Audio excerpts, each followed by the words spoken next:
Okay, so yeah, should be good now. So yeah, I'm back with another guide here for Star Rail. I thought that kind of follow up on the last guide that I did with a team building guide. So yeah, like the last video I did, this guide is designed to try to answer another question I'm often asked when streaming, which is some form of how should I build a team. Um, I would recommend watching the previous guide first, although it is a bit long. I'm probably going to stick more to my notes this time than I did in the previous guide, just because it's a bit easier to get through everything if I do that. So yeah, hopefully this video won't be too long, but it's probably still going to be pretty long because I do have a lot of things that I want to cover with it and everything. But if you did not watch the previous video, I'll still have like some clipped notes of things that I explained in it if it gets brought up, whatever.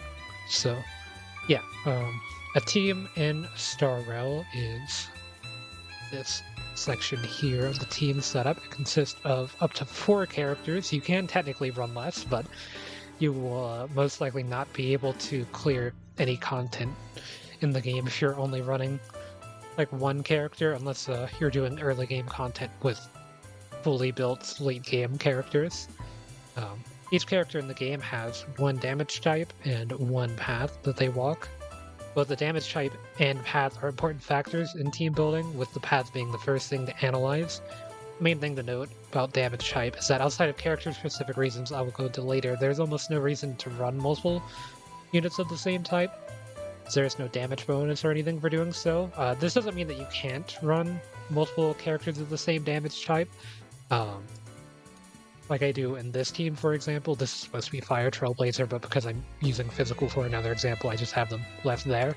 But you can run multiple of the same type, especially if your other type is like a healer. Like if you're running 2 damage dealers of the same type, there's not much of a reason to do that necessarily.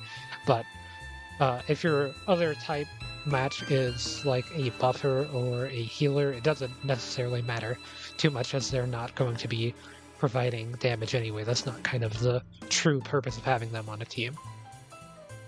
So yeah, the first thing I thought I would go over actually is the paths. So you can view all of the paths here on the screen by all of the characters will have this little like exclamation mark next to their path, and then you can just click on it and it will go through all of the paths. So characters in Star Rail walk paths that indicate their role on team. There are 3 main rules indicated by a character's path. The first rule to look at when building a team is main DPS, so that's going to be, or that's because the main DPS characters are the ones that will do damage on your team, so they'll ultimately decide whether you win or lose a combat encounter. The paths used by main DPS characters are the Hunt, Erudition, and Destruction paths.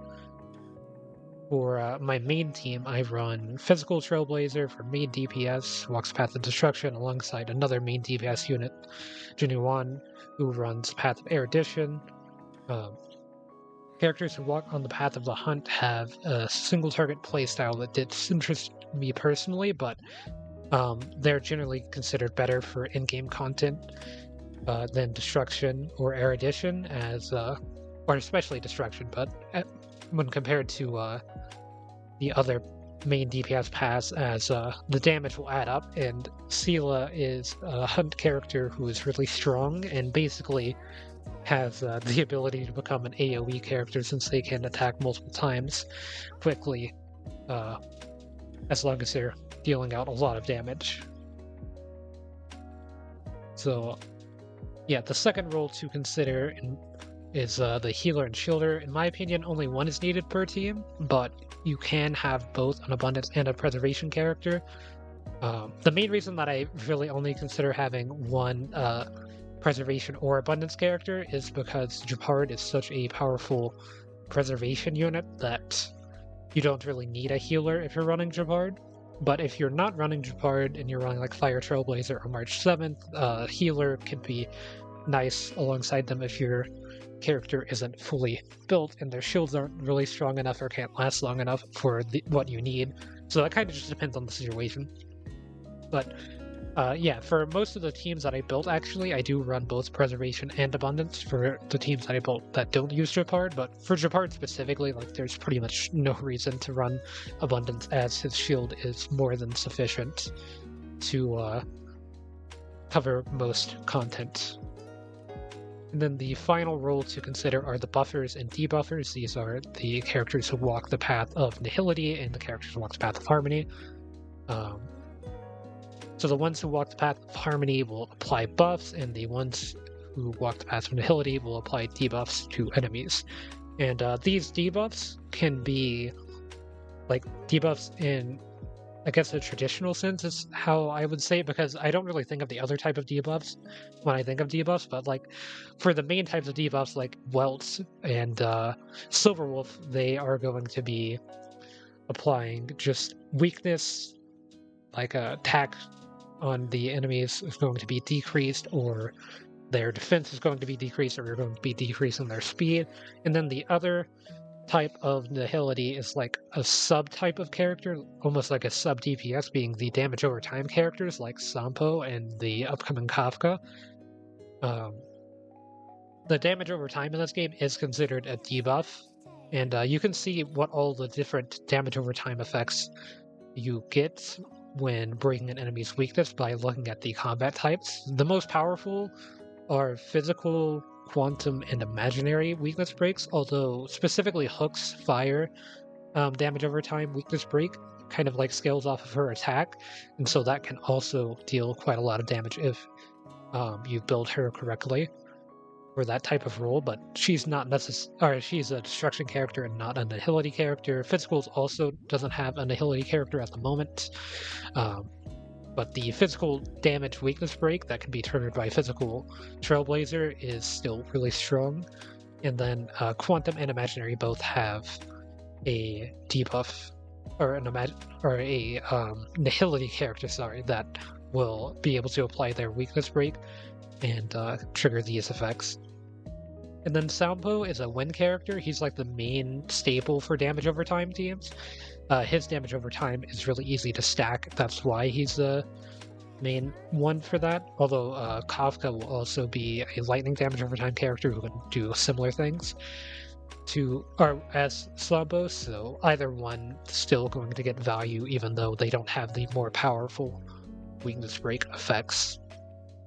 So yeah, now that I've gone over all the paths, we can actually get into team building. So click on this for your teams. So I have 6 pre-made teams here for this. I'll be going over like 4-star focused teams first, and then or like kind of free to play focused teams first, and then going into ones that are still pretty free to play friendly. They have 1 5-star character that you can get for free at the beginning of the game, pretty much, by doing 50 pulls.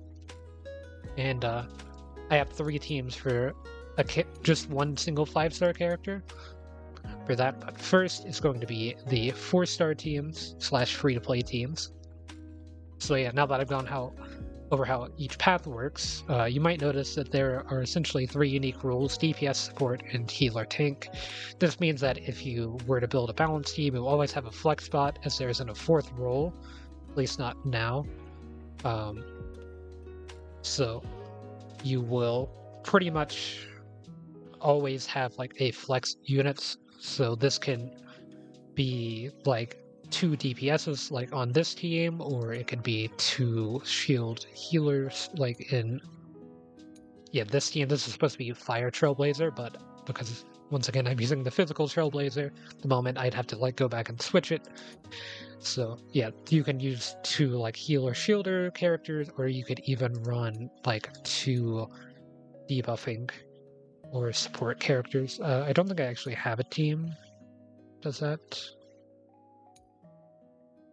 Yeah, I don't have one pre-made, but like you could have like, instead of March 7th, you could replace her with an Asta, for example, to have 2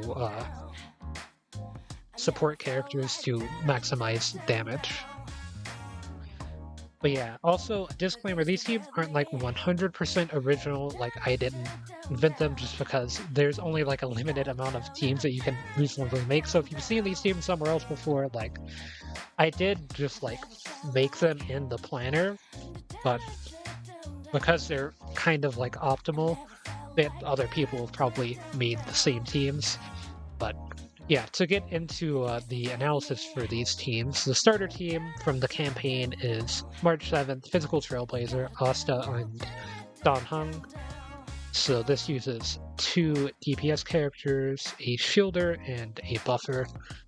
This pattern of characters is similar to how I built my main team. March 7th is good at either taking hits or shielding other characters, being a preservation character. And then she can also get follow-up attacks whenever someone hits the unit that she shields. And she is also pretty good at freezing units with her ultimate ability and also her skill, kind of. But the freezing units is the main thing that makes her viable as a preservation unit, pretty much, as long as you don't, or once you have like the Fire Trailblazer, she kind of gets outclassed by them. But early game, at least, you don't really notice her flaws since you're able to freeze most enemies because they don't have too much effect resistance. But as enemies have effect resistance, and specifically freeze resistance is pretty common, March 7th does begin to fall off. She does work really well with Clara specifically, since Clara is a character that has like a counter playstyle, so you want Clara to be hit, so you can put March 7th's shield on Clara, so that way she doesn't take as much damage.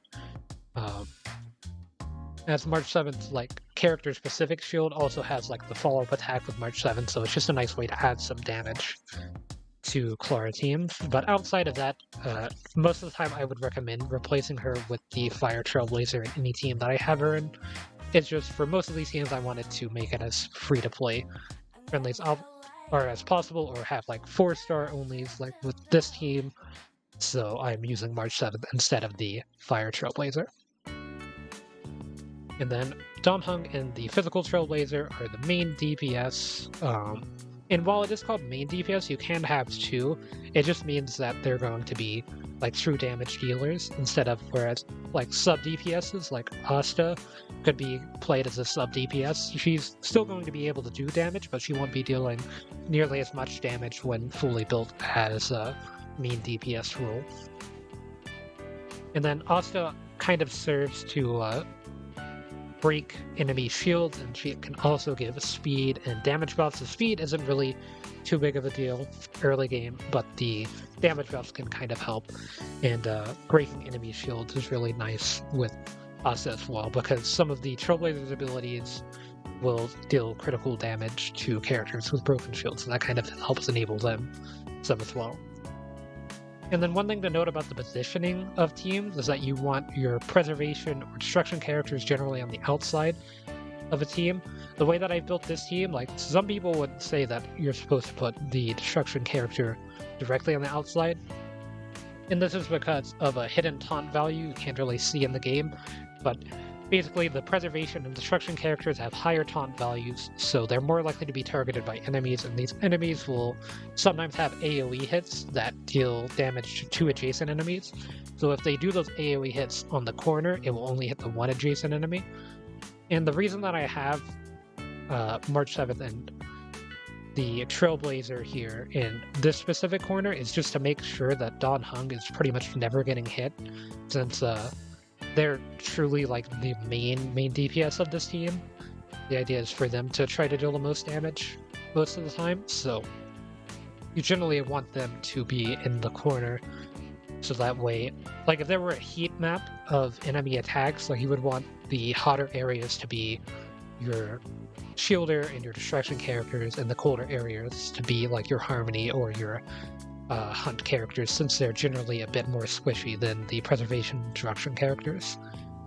And then later on, as you unlock more characters, this team does get power crept pretty quickly. So just by the end of the Eurilo 6 story, you will have the Fire Trailblazer, which is pretty much a direct upgrade of March 7th.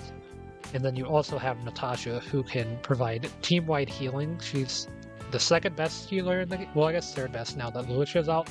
But the other two healers in the game are 5-star characters. This is the only 4-star healer, and they're also free. So they're still really good anyway, as they can provide full team healing pretty easily and also cleanse debuffs. Whereas like Bailu, that's a 5-star abundance character, gets a revive, and Lucia's healing can also cleanse. Lucia is an imaginary character. Lucia can provide debuffs on the enemies and also scales their healing off of their attack so they can be a damage dealer as well.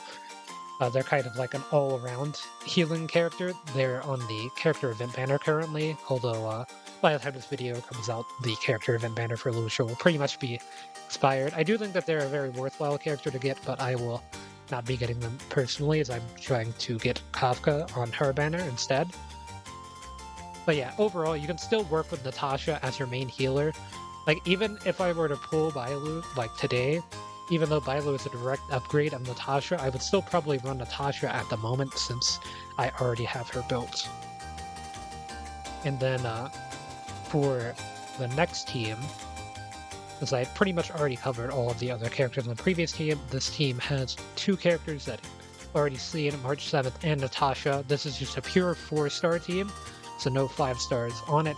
5-star upgrades to this team would be like replacing March 7th with the Fire Trailblazer, as it's just a direct upgrade, or replacing Tinyun with Bronya, or maybe even March 7th with Bronya. You wanted to have double harmonies to make sure that Sushang can deal a lot of additional damage. Yeah, nice thing about this team specifically is the skill points.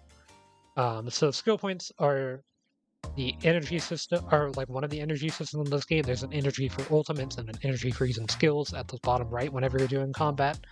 And this team starts with 4 skill points, since Natasha's Frolic set, the Passerby of Wandering Clouds, the 4-piece version of that gives a skill point at the start of the combat encounter, and then whenever a character has their weakness broken, Sushang's skill becomes essentially free, as she will spend the skill point to use it and then immediately regenerate it if she hits a character who has their weakness broken.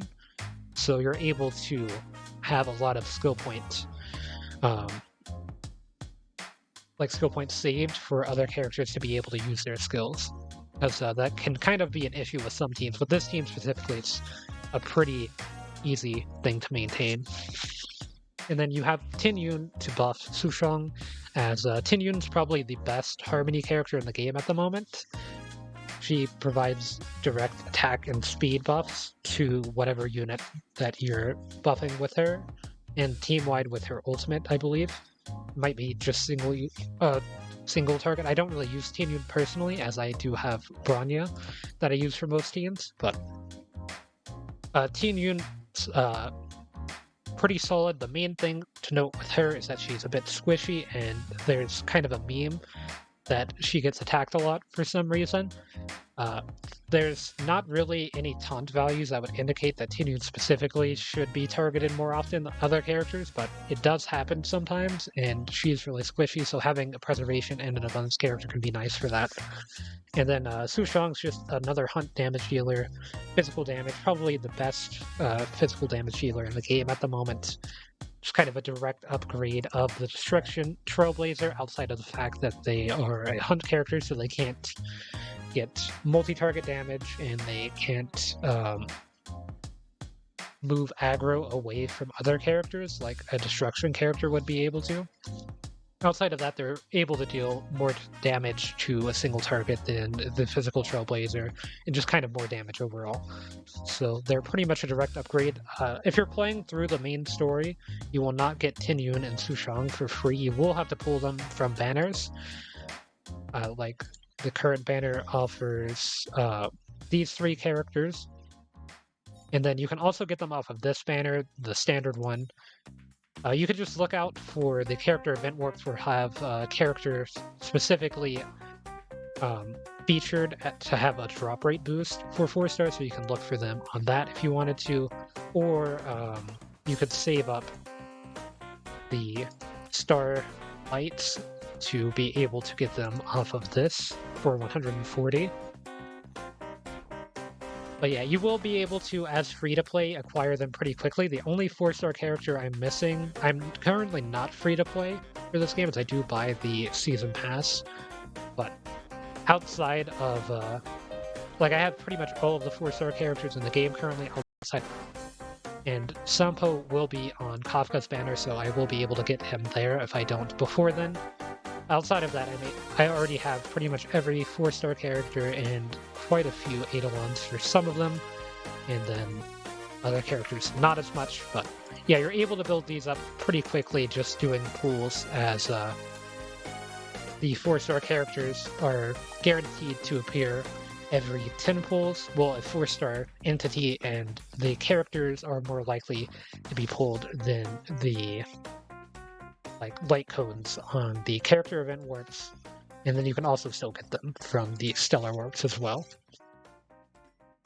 So yeah, for 5-star characters, that's going to be here. For 5-star characters, I just wanted to specifically build teams around one 5-star character only to make it more accessible for free-to-play players, although if I'm using March 7th on the team and you have the Fire Trailblazer, I would recommend using them over March 7th, unless you're specifically playing Clara. I mentioned earlier, the Fire Trailblazer is pretty much just a direct upgrade of March 7th. So yeah, for this team, I just have Bronya as the only 5-star character. So Bronya is a Wind Harmony character. And I say, I include Bronya on this team rather than focus on Bronya, as you should probably only focus on a main DPS or 2 main DPSs when building a team, and then have your support characters just be chosen to directly buff those main DPS characters. So you want to build around the main DPSs, and I think that Bronya is really good with Donghung, as you're able to give crit damage and crit rate buffs to, or not crit rate buffs, but just general damage buffs to Donghung, as well as be able to instantly deploy any character on a team with Bronya's skill. So you can use Bronya's skill on your main DPS to give them a damage buff and instantly deploy them, or you could, let's say Natasha is one attack away from charging her skill, you can use Bronya to make Natasha go after her before any other enemy is able to attack, like if your team is at low HP, and then Natasha's able to get off her attack and then use her ultimate to pretty much fully heal your team. So yeah, having Bronya is just really good for managing priority, and then at Eidolon 1, Bronya becomes significantly better as well, which I do have Eidolon 1 Bronya from missing 2 character event banners. My first character event banner I missed, I got Bronya, and then the second one I missed, I got Bronya again. So that was able to give me Eidolon 1. There's a 50% chance of recovering a skill point, and this has a 1-turn cooldown. Basically what that means is that whenever you pass into another character using Bronya's skill, you will have a 50% chance just to not use that skill point, so it's really good for saving skill points for other characters like Donghung to be able to use their skill, or Natasha to be able to heal people. The next character I want to mention is Chapard. This character is pretty game-breaking with their ability. I would say Bronya's ability is really strong, although it's not entirely game-breaking. You don't just, whenever you're building a team that has Bronya is still just an accessory. She's one of the best accessories in the game to a team. But Bronya just kind of redefines team building with his shielding, as you pretty much no longer need a healer. If you're running characters of the Destruction Path like Hook or the Physical Trailblazer, they're able to heal themselves with their damage. And then Chapard can straight up provide a full health shield to the entire team, pretty much just by himself, if he's properly built. So yeah, for this team I have Chapard, Hook, Tinyun, and Serval. This team uses Hook and Serval as the main damage healers, while Chapard provides full team shielding and also just a lot of taunt values, so that way no one else is getting hit on a team, or on the team. And then for Chapard, I actually do run Landau's Choice. Chapard has a lot of taunt value being a preservation character in general, the Light Cone Landau's choice makes them more likely to be attacked, increasing their taunt value, and also reduces damage taken. And Japard's trace here, which is one of the first traces you're able to get with them, also makes them more likely to be attacked. So just in general, Japard is able to pretty much negate anyone else on your team from being attacked. Like, unless your enemy is dealing a full, like, team-wide AoE attack, Japard's pretty much taking all the damage just by himself. So, and Japard has a ton of defense, like his shield scales off of defense, so you're able to just pretty much entirely build around defense, like defense percent into everything. Later traits for Japard will give 35% of his defense to his attack, so even his damage is scaling off of his defense. And then Japard has an ability to self-revive one time, which will also fully charge his skill with another trace.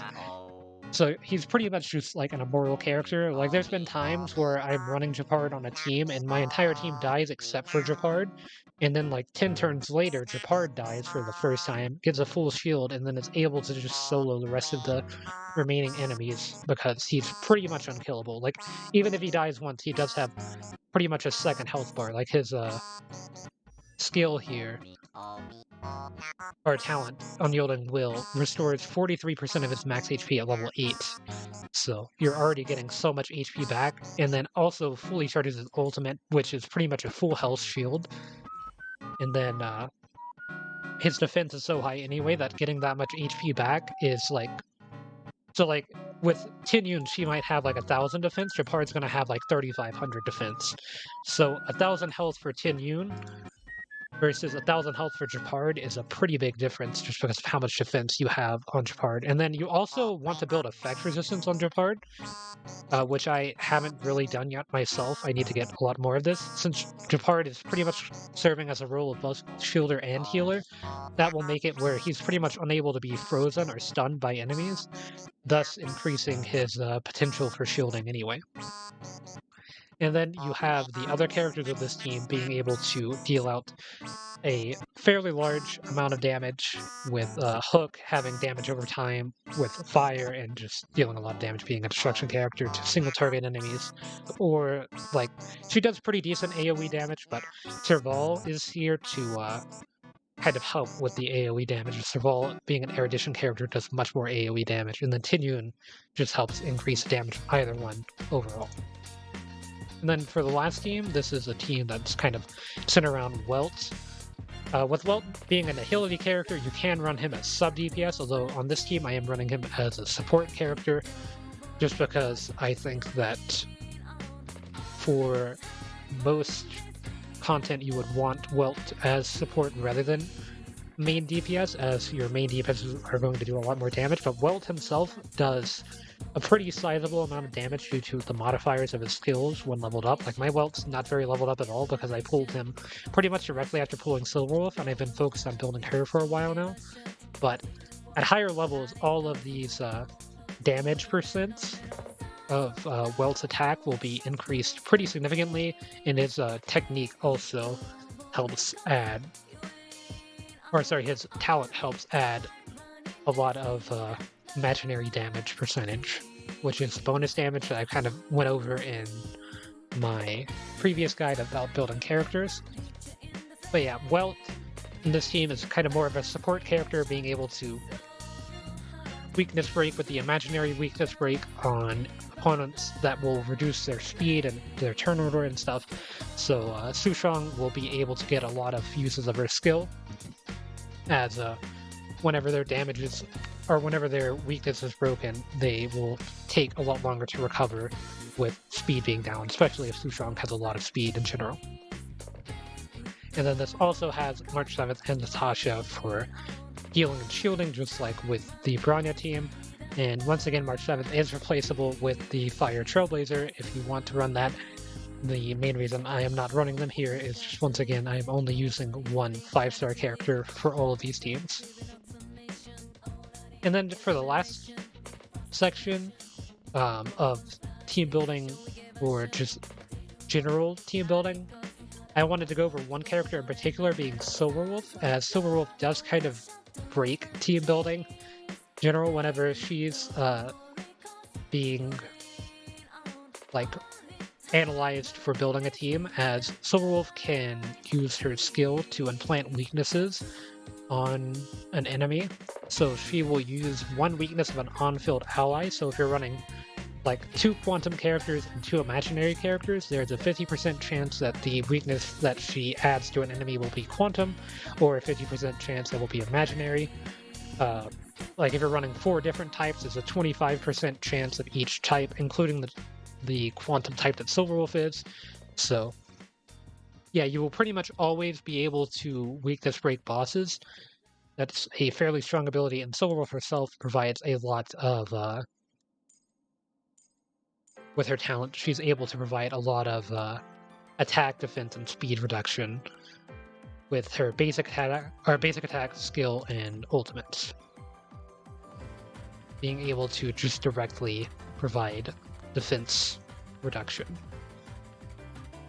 So yeah, I would say that whenever Silverwolf's banner is rear-end, she would probably be the second character that I would go for on banner reruns at the moment, as Seela is currently the best character in the game. I would recommend them over Silverwolf, but if you just want like an all-around character, like if you already have a DPS that you've invested in and you don't want to build another DPS, then Silverwolf is pretty much the best support character in the game, just because you're able to pretty easily build teams around her being able to implant that weakness on enemies. So the last section of this is going to be going over Memory of Chaos, which is the in-game content. Is accessible in the Forgotten Hall. After you've cleared the first 15 stages of the Forgotten Hall, you have Memory of Chaos, which I still have to do some of the later levels at the moment, but I'm going to go over the team that I did for the first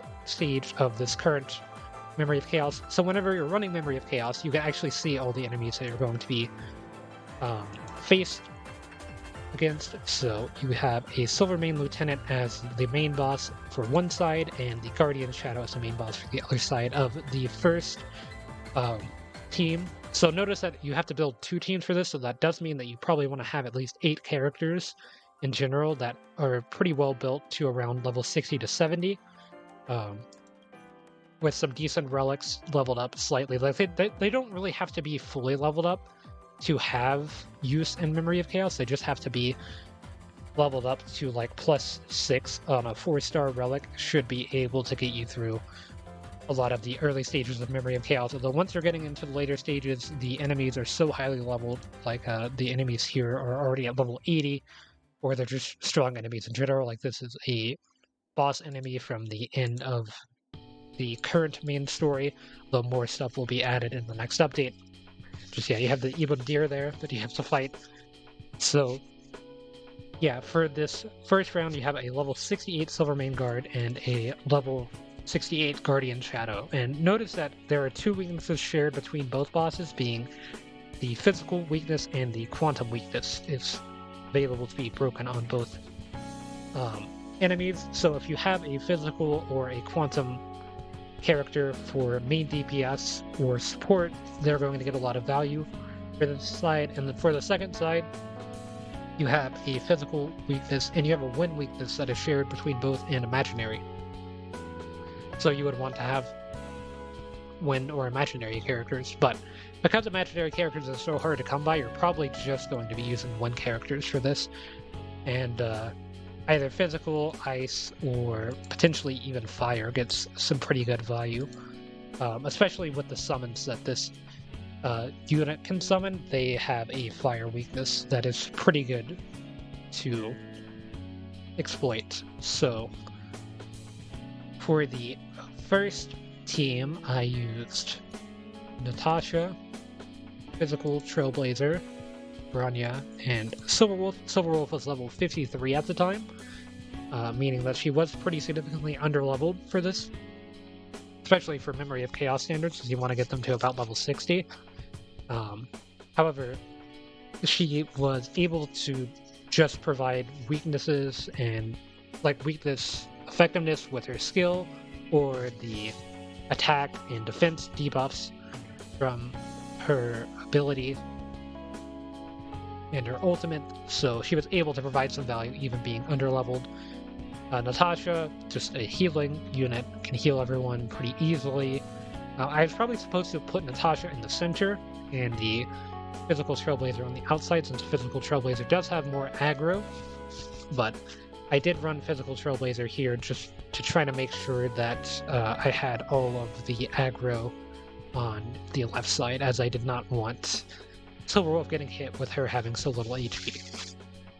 And then having two physical damage healers meant that I had a 50% chance to implant a physical weakness on either boss. But since they were already weak to physical, it would instead just give more physical damage resistance. Or, like, it would make them less physical damage resistant. So my physical attacks were able to deal more damage with the Physical Trailblazer, who I just ran as solo main DPS for this. And then for the second half of Memory of Chaos, I ran Japard, Book, Genuine, and Asta. Sorry, I have it on my notes here. The Disciples of Sanctus Medicus boss is probably the most annoying boss for me to deal with in general. It used to have, I believe, a wind resistance, although that was removed, so now it just has lightning resistance. You can see the weaknesses and resistances that the bosses have by hovering over them and clicking on them on this screen. Same thing with the regular enemies, like this Thunder Sponsot has lightning and shock resistance. Yeah, currently this enemy just has lightning resistance, which means that Genuine isn't really getting too much value here. However, Genuine's damage is so high in general to all enemies that are on the field that it doesn't really matter if an enemy has lightning resistance.